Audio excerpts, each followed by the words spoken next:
Bonjour à tous, je suis ravie de vous retrouver aujourd'hui pour une nouvelle vidéo. Pourquoi existe-t-il une telle différence de prix entre les stylos plumes? Voici une question que beaucoup de gens se posent et à laquelle je vais répondre aujourd'hui. Alors, il y a bien sûr des critères objectifs, tels que les matériaux utilisés, les procédés de fabrication ou encore le système de remplissage. Il y a également quelques critères subjectifs, comme par exemple l'image de marque, la renommée de la marque, voire encore le marketing. Alors, j'ai ici 5 stylos plumes que je vais comparer devant vous. Et vous pouvez déjà voir à première vue qu'il y a une différence de taille. En effet, quand vous regardez le Felicita de Montegrappa, c'est un stylo plume qui a un diamètre vraiment très fin. Vous pouvez le comparer à l'Alpha K de Mayora ici, qui a un diamètre beaucoup plus large et qui est également plus grand. Et également à l'Izumo de Platinum, qui aura un diamètre plus large et qui sera encore plus grand. C'est un stylo plume grand format. Donc, il y a déjà une différence dans la quantité de matériaux utilisés. Nous pouvons également parler de la forme du stylo plume, avec notamment comme exemple l'Izumo, qui a une forme vraiment particulière. C'est une forme stylisée qui a nécessité un travail de stylisme en amont et qui fait que ce stylo plume est absolument unique. Passons maintenant aux matériaux. Alors un stylo plume peut être fabriqué dans différents matériaux. Ça peut être de la résine, de l'ébonite, de l'argent massif ou alors du bois précieux également. Ici, nous avons des stylos plumes fabriqués en résine, comme le Montegrappa, le 1911 Autumn Leaf de Sailor et le stylo plume Mayora. Nous avons un stylo plume fabriqué en ébonite, qui est du caoutchouc vulcanisé, c'est l'Izumo. Et le Pélican Souverain M605, lui, est fabriqué en partie en acétate de cellulose, la partie verte, et le reste est en résine.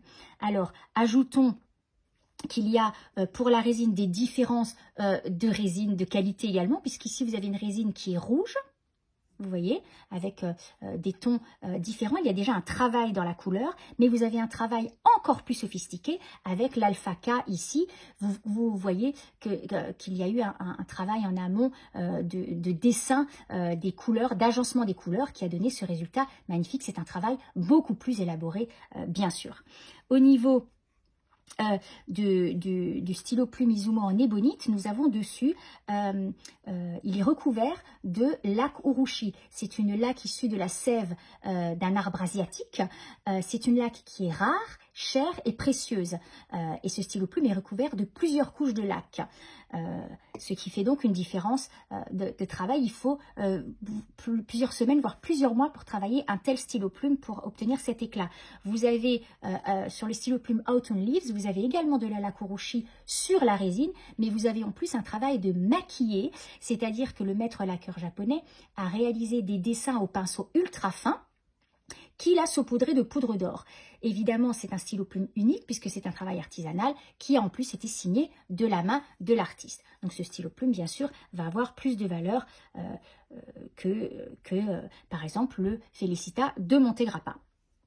Alors, je parlais également d'acétate de cellulose. Chez Pélican, tous les souverains sont fabriqués, le corps de tous les souverains est fabriqué en acétate de cellulose, selon un procédé de fabrication, une technique de fabrication tenue secrète par la marque. Donc, il a fallu élaborer tout ce travail en amont pour pouvoir réaliser ceci qui est finalement unique.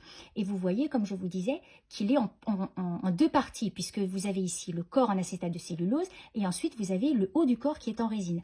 Ce qui m'amène donc au procédé de fabrication des stylos plumes. Plus précisément, à savoir si le corps et le capuchon se réalisaient en une pièce ou en plusieurs pièces. Donc ici, chez Montegrappa, le Felicita, vous voyez que le corps qui est en résine, il est réalisé d'une pièce. Ça demandera beaucoup moins de travail que le Pélican que je viens de vous présenter, qui a son corps en acétate de cellulose, le haut en résine et qui est séparé par des bagues. Les bagues, ce sont les anneaux en métal que vous voyez ici. C'est la même chose sur le 1911 et l'Alpha K, ce qui n'est pas le cas de nouveau sur l'Izumo qui lui a un corps fabriqué également en une partie. Alors les bagues, justement, font partie de ce qu'on appelle les attributs. Les attributs, ce sont toutes les parties métalliques qu'il y a sur un stylo plume. Vous avez des attributs en acier inoxydable, comme ici sur le Felicita de Montegrappa, mais vous pouvez avoir également des attributs en acier inoxydable plaqué or, c'est le cas de Pélican. Elles sont en acier inoxydable, pardon, ici c'est plaqué palladium. Vous avez du plaqué or chez Mayora. Vous avez ici chez Sailor et chez Platinum, vous avez des attributs plaqué or 24 carats. Et donc parmi ces attributs, nous avons donc les bagues, avec souvent une bague centrale ici sur le capuchon, qui sera plus ou moins élaborée. Par exemple, celle de l'alpaca, vous voyez qu'il y a un travail extraordinaire pour réaliser une telle bague qui est large et qui est très sophistiquée, qui est en relief. Les gravures sont en relief. Vous avez parmi les attributs également, on peut trouver un cabochon. Le cabochon, c'est ce que vous avez au-dessus du capuchon, qui est souvent le logo de la marque ou ici l'année de création. Et vous le retrouvez également chez Pélican. Ici, vous avez le fameux logo Pélican de la marque. Cabochon que nous ne retrouvons pas sur les autres modèles.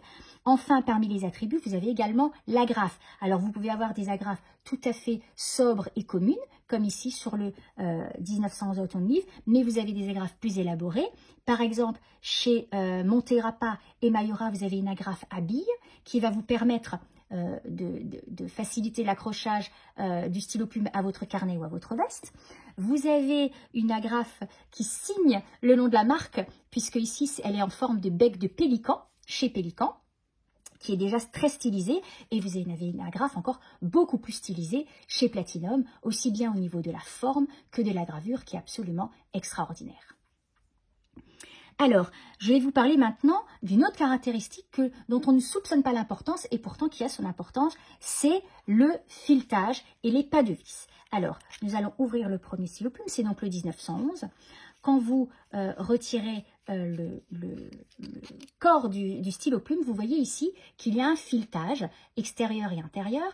Et ce filetage, il a été tout simplement réalisé directement dans le corps du stylo plume.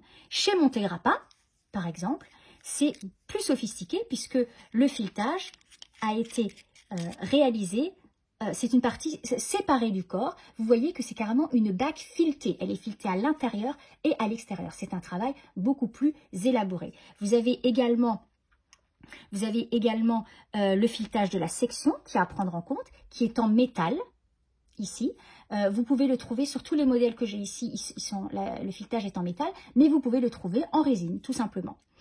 Voilà, alors ça m'amène, vous voyez qu'il y a un converteur, donc au système de remplissage. Ici, nous avons un système de remplissage par converteur, tout simplement, que l'on va insérer dans la section. Chez Montegrappa, c'est un petit peu plus sophistiqué puisque le converteur va se dévisser. Et je peux vous dire que c'est très agréable de visser et dévisser un convertisseur dans la section. En revanche, nous avons d'autres systèmes de remplissage.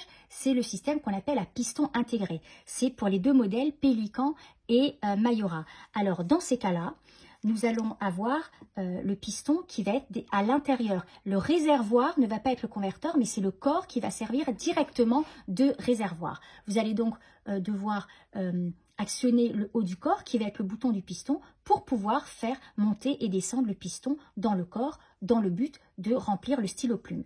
Chez Mayora, c'est encore plus élaboré. Donc déjà, je vous montre ici la petite fenêtre, qui est une partie supplémentaire, qui va composer le corps, qui est donc fait en trois parties ici, plus les bagues. Donc cette petite fenêtre qui est vraiment ravissante, qui va vous permettre d'apprécier le niveau d'encre restant. Et ici, vous n'allez pas dévisser simplement le haut du corps, mais vous allez l'enlever pour pouvoir accéder à ce superbe filetage doré et au bouton du piston. Et là, vous allez donc l'actionner. Le piston va descendre dans le corps, que vous allez voir ici, vous le voyez arriver. Vous plongez le stylo plume et une fois qu'il est plongé, vous allez revisser dans l'autre sens, donc le bouton. Et petite touche élégante et luxueuse chez Mayora, c'est que quand on arrive à la fin, vous voyez, on entend un petit clic. Ça veut dire que le piston est arrivé à destination et que vous pouvez refermer et utiliser votre stylo plume.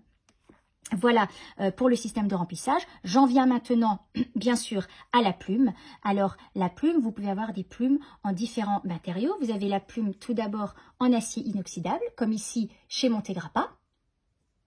Vous avez des plumes en acier inoxydable plaqué or ou encore plaqué palladium. Vous les retrouvez notamment chez la marque Esterbrook. Et vous avez des plumes en or. Et dans les plumes en or, vous avez des plumes en or 14 carats, comme ici chez Mayora. Vous avez des plumes en or 14 carats rodiées, comme chez Pélican, puisque comme elle n'est pas dorée, ça veut dire qu'il y a un revêtement supplémentaire, c'est une couche de rhodium. Vous avez des plumes en or 14 carats, plaqué or 24 carats, comme ici chez Sailor. Et vous avez des plumes en or 18 carats, comme chez Platinum. Et celle-ci, en plus, est partiellement rodiée. Vous voyez qu'elle est bicolore, donc c'est encore un travail supplémentaire. Il existe également des plumes 21 carats. Seule la marque Sailor fait les plumes 21 carats. Et parfois, elles sont plaquées or 24 carats également. Et je vous parle également de la gravure. Vous voyez qu'ici, il y a une gravure très élaborée sur cette plume. Vous trouverez des plumes qui ont des gravures beaucoup plus sobres. Donc, c'est un travail supplémentaire. Chez Pélican, la gravure est particulièrement stylisée également. Voilà, alors il y a encore, il faut encore savoir que vous avez des stylos plumes qui sont en édition limitée, voire même numéroté. Donc forcément, si vous avez un stylo plume comme le dernier de Pélican, le Red Infinity, qui a été conçu à 400 exemplaires dans le monde, c'est un chiffre, c'est peu 400 exemplaires. Tous les détaillants n'ont pas pu avoir d'exemplaires de ce stylo plume. Heureusement, nous avons pu en avoir. En tout cas, un nombre d'exemplaires limité va faire que le stylo plume va lui apporter de la rareté, bien évidemment, et beaucoup plus de valeur. Vous avez également des stylos plumes qui sont présentés dans des coffrets, c'est-à-dire que vous allez pouvoir trouver dans le coffret, outre le stylo plume, un flacon d'encre ou alors un étui, ou même les deux. Par exemple, comme le Capless de Pilote, il y a un étui en cuir et un flacon d'encre Hiroshizuku 50 ml. Voilà, ça c'était pour les critères objectifs. Alors, si je viens aux critères subjectifs, je vous parlais de l'image de marque, de la renommée de la marque. Pour faire une analogie, par exemple, je peux comparer une voiture, une Golf, qui va avoir des options, des sièges en cuir. Elle va être de très bonne qualité, mais elle n'aura rien de comparable à par exemple, l'Aston Martin DB9, qui est la voiture de James Bond, bien sûr, parce que là, il y a un prestige, une image qui est beaucoup plus importante, qui va apporter énormément de valeur à la voiture. Si je veux comparer, par exemple, les sacs à main, pour vous, mesdames, il n'y aura rien de comparable entre un sac à main, même s'il est fait en cuir et qu'il a de belles finitions, d'une marque qui n'est pas connue, que vous comparerez à un sac à main d'une marque Gucci ou Chanel, par exemple. Voilà. Ça, ce sont plutôt des critères subjectifs. Certains y attachent de l'importance, d'autres non. Voilà, c'est selon. En tout cas, c'est quelque chose qui doit être souligné. J'en arrive à la fin de cette vidéo qui a été longue, donc je vous remercie infiniment de l'avoir écoutée jusqu'au bout.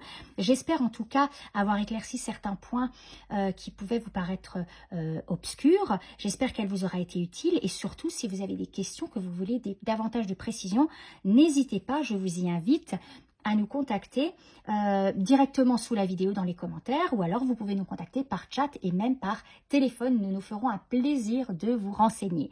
Merci infiniment de nous avoir suivis, de nous avoir écoutés jusqu'au bout, ainsi que pour votre fidélité, et à très bientôt pour une nouvelle vidéo.